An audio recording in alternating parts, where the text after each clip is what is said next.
Now, Neil Foster from the Sovereign Independent, he just had his own press badge and just moseyed on in to the meeting. And I've moseyed into high-security meetings as well. So has Jim Tucker many times. He got shot at in Portugal for it on record back in, 99. But let's go ahead and go to this next clip of Neil Foster going, and we're going to talk to one of the We Are Changers coming up after the break, going right into his table and just talking to him. Here it is. We're ready now. Let's do it. Mr. Rockefeller, you will never get your New World Order. We're not your slaves. We are not your slaves. I guess that was a shorter clip. There's actually a longer one online where it goes on and on. Wow, we'll try to pull it up. But let's go ahead and introduce one of these gentlemen right now. That's Alan Keenan of We Are Change Ireland, which are, again, not left, not right, freedom. Be the change you want to see in the world. Stand up against the New World Order. We're about to go to break, but he was able, at the conference, or the night before the conference, to talk to one of the Russian members of the Trilateral Commission. And tell us how you did this. Tell us how you got in, where you talked to him, and we'll come back and after the break and cover exactly what he said. Hi, Alex. Thanks for having me on. Thank you for your courage. You're an inspiration to us all. Tell us what he said. When we got to the hotel, we were outside, hanging around outside that for the whole day, waiting to see if we could get an interview with any of them when they were coming out. And we tried talking to a couple of them beforehand. They weren't really that interested in talking to us, so we just said we were students from down to the college down the road, and we were just wondering what was happening in the hotel. And he said they were deciding the future of the world, and one of the things they were discussing on the agenda was the Greek financial crisis. So we asked him a couple of questions about that, and he was more than willing to give us information when he thought we were just students. I said to him a good solution for the Greek financial crisis would probably have been a world currency, which he jumped at the chance to talk about it. He was saying a world currency is something they all want, but it will require a global central bank to be implemented by a global government, which, I mean, we played along with this, and we said that yeah, it'd be, of course, that's what we all want. And he said, yeah, that's the dream. That's what we're all trying to achieve. But if there's countries like... Well, let's go over who this guy is, how you ran into him, how you knew he was Trilateral Commission. I also want to get the other newspaper guy on. He went in and confronted him inside the building.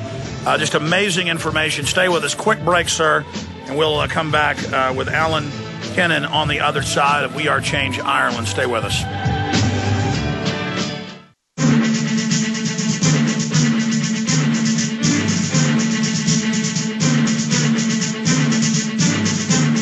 Well, we have the PrisonPlanet.com article up.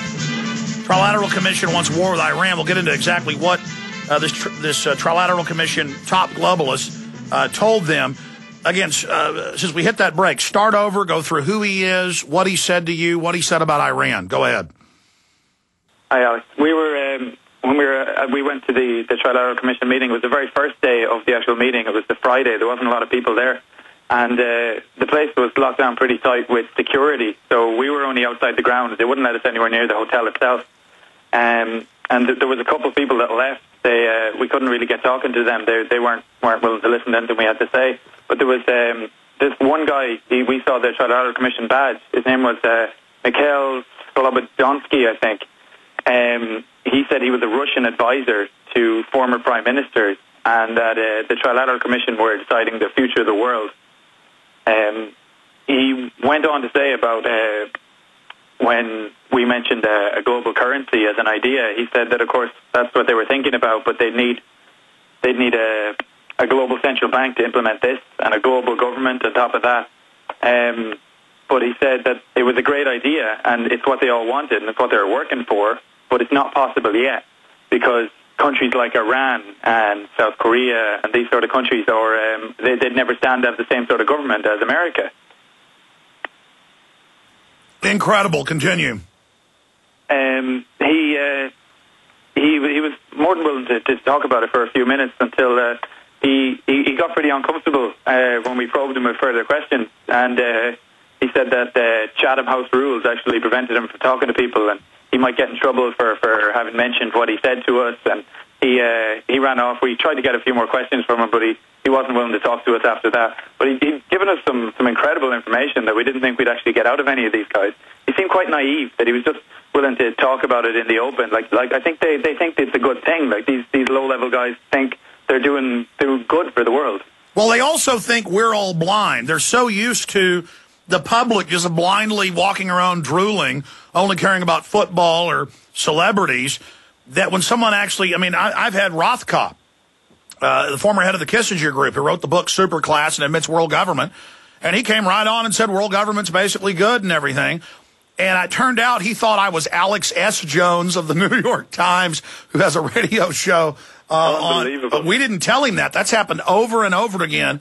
That happened with, who was the McClatchy?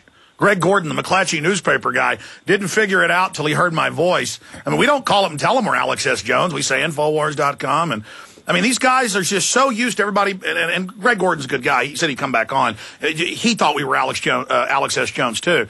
So does the public. I get accused of being a New York Times writer who's 69 years old almost every day.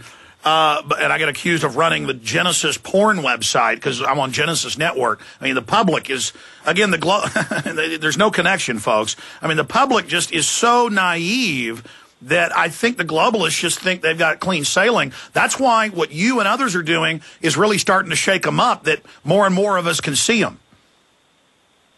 Yeah, absolutely. It seems that when they come over here, we ended up on the next day, the Saturday, getting a few more little snippets out of people, nothing remotely as big, but none of them seemed to expect it. Not even Rockefeller seemed like he was remotely, they didn't expect to see anyone like us over in Ireland. I don't think they realized that there's a revolution happening here, the same as there is everywhere else in the world, that people are waking up to what they're doing.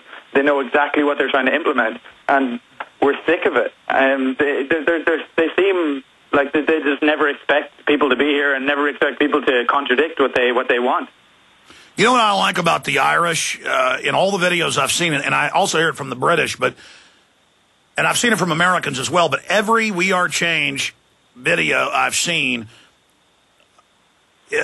from Ireland is that it's got that same commanding strength as when I've confronted globalists. You know, you need to like almost psychically reach out and say, I am not your slave, and really let them know it. And, instead of, some people just kind of namby-pamby doing it, or actually, just yelling at them. But it's the way also We Are Change Chicago confronted Gore. We need to just have that authoritative command. And Rockefeller looked scared to death of the We Are Change people in that video. I mean, he turned around and was just disgusted by the fact that people can see him. Yeah, I don't think he liked it when Rory called him a scumbag. He really heard that. He turned around and gave us that look. Like, he didn't expect to see it at all, because at that time, most of there was a group gathered outside the hotel for a while all day. We were there to oversee their arrival, and then we all kind of dissipated after that. And this was a few hours later, and there was only a few of us left, just a few of the We Are Change guys. It was myself, Adam, Paul, and Rory. We were some of the only ones that were left there. And that was literally 5 minutes before our president arrived with an army escort, and went into the same building, the same meeting room as we just caught David Rockefeller going into. Alan Keenan, stay there. We've got other folks from Ireland coming up with you.